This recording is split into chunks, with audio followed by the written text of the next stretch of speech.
This video is a short recap of where things stand at the end of 2025. It's not about results or performance, it's about process and setting context before live data starts telling the story. In 2025, I focused almost entirely on research and validation. Over the last year, I developed two engines based on the same core philosophy but targeting two different time horizons.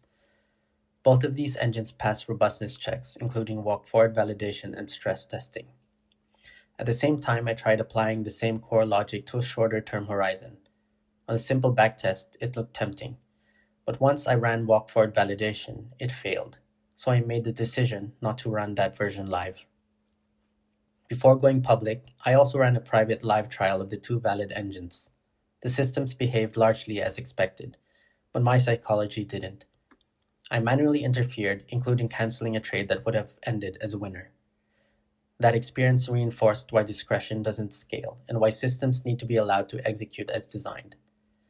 After that, it became clear that research alone wasn't enough. In November, the two engines went live publicly. There were no parameter changes after launch. It's also worth mentioning that the engines launched straight into drawdown.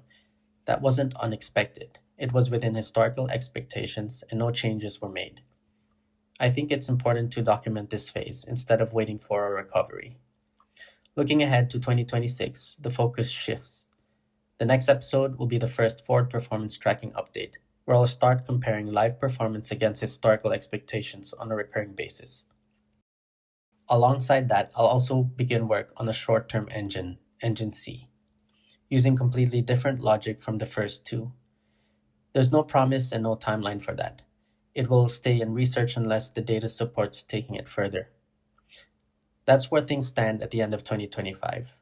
The next video will be the first forward performance tracking episode. See you there.